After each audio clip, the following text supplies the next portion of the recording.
Back to my channel Anisha Banerjee. I hope আপনারা সবাই খুব ভালো আছেন আর আমিও খুব ভালো আছি। তো এখন বাজে বিকেল ওই 4টা মতো, আর আজকে আমরা যাচ্ছি হচ্ছে যোগীমাঠ।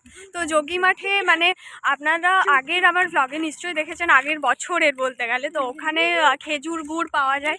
তো ওখানে খেজুর গুড়ের যেসব মানে ওগুলোকে কী বলে যেগুলো বসে, ওই মানে খেজুর গুড় তৈরি করে আর কি, গাছ থেকে নিয়ে পড়ে।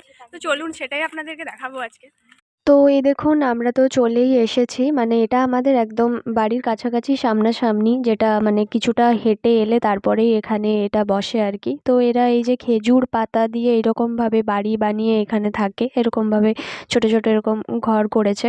কিন্তু হ্যাঁ, একটা ব্যাড লাক, সেটা হচ্ছে যে এখন এই মুহূর্তে ওরা খেজুর বানাচ্ছে, খেজুর গুড় আর কি বানাচ্ছে না। তো সকালবেলা বানাই বললো, এখন বানানো হবে না। বিকেলবেলায় এলাম, বিকেলবেলাও সেদিনকে করছিল, বিকেলে হয়ে গেছে। হ্যাঁ ওটাই তো হয়ে গেছে।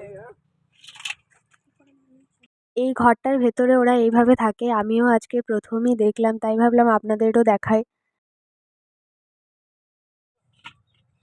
কি কি রকমের গুড় আছে একটু দেখান না। ওই একটা পাটালি আছে আর এইটা আছে। পাটালি আর এই ঝোলা গুড়টা নাকি? পাটালিটা দেখি কেমন। এটা কত কেজি?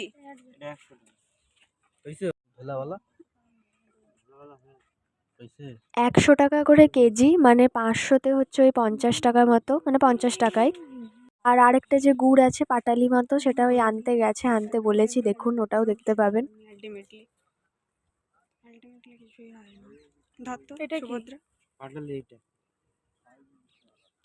এগুলো কত করে 120 টাকা কেজি? 120 টাকা কেজি। এবার চলুন আপনাদের দেখায় যে এখানে কত খেজুর গাছ আছে। মানে এইরকম শুধু একটা ঘর না, এরকম কিন্তু প্রচুর ঘর বসেছে, প্রচুর। কিন্তু এই রাস্তাটাতে হয়তো নেই, আরো দূরে দূরে আছে।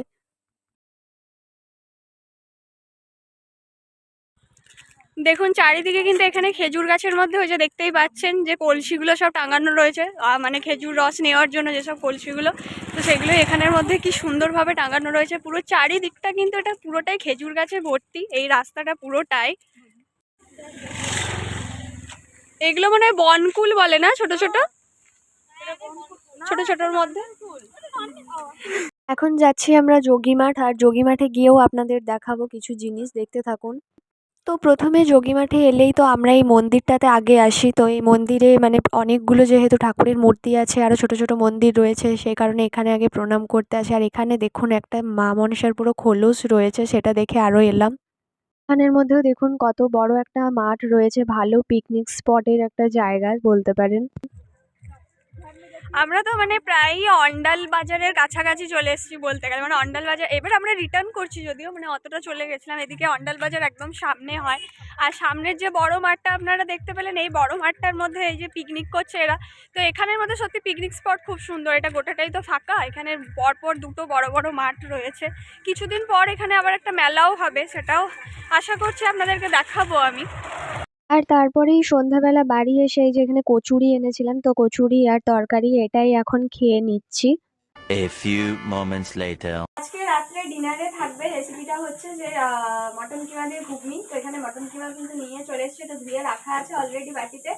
আর ঘুগনিটা হবে হচ্ছে কাবলি চানার। তো কাবলি চানাটা এখানে অলরেডি সেদ্ধ হতে বসিয়ে দিয়েছে মা, ওটা সেদ্ধ হওয়ার পর তারপরে রেসিপিটা আপনাদেরকে দেখাচ্ছি আমি।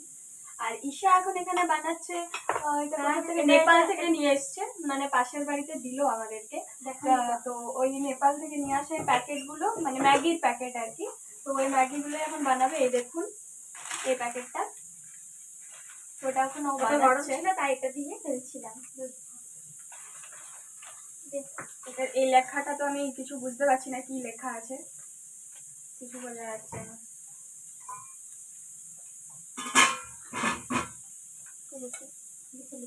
Chicken flavour instant noodles, chicken ফ্লেভারের নেম। মা কি কাট। কড়াই ভালোভাবে গরম হয়ে গেলে এখানে দিয়ে দিতে হবে পরিমাণ মতো সর্ষের তেল, স্বাদ মতো চিনি, যে যেরকম পরিমাণে মিষ্টি খান সেরকম দেবেন। আর কুচিয়ে রাখা পেঁয়াজ কুচি আর রসুন কুচি, এখানে কিন্তু বাটাবাটির কোনো ঝামেলা আর রাখিনি, তাই মানে গোটা গোটায় মা বললো যে গোটা গোটাই দিয়ে দেবো, একটু হালকা নুন দিয়ে দিলে এটা গলে যাবে, সেই কারণে। আর তারপরেই কিন্তু এখানে মানে চিড়ে রাখা কাঁচা লঙ্কা, শুকনো লঙ্কার কোনো ইউজ করেনি, যেহেতু রাত্রিবেলার খাবার, সেই কারণে একটু হালকা করেই করা হচ্ছে। আর এখানে কেটে রাখা টমেটো, তারপর দিয়ে দিতে হবে মটন কিমা। তো মটন কিমাটার মধ্যে চর্বিও বেশ অনেকটাই রয়েছে, আশা করছি ভালোই তেল বেরোবে, তার জন্য আর আলাদা করে বেশি তেল দেওয়ার কোনো প্রয়োজন নেই। আর তারপরে ঘরোয়া যেসব মশলাগুলো দিতে হয় সেগুলোই দিয়ে দিচ্ছে, যেরকম শুকনো লঙ্কা, হলুদ, জিরে গুঁড়ো, এগুলোই।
আজকের ভিডিওটা কেমন লাগলো অবশ্যই আপনারা কমেন্ট করে জানাবেন। যদি ভালো লেগে থাকে তাহলে একটা লাইক, শেয়ার অ্যান্ড সাবস্ক্রাইব করে দেবেন।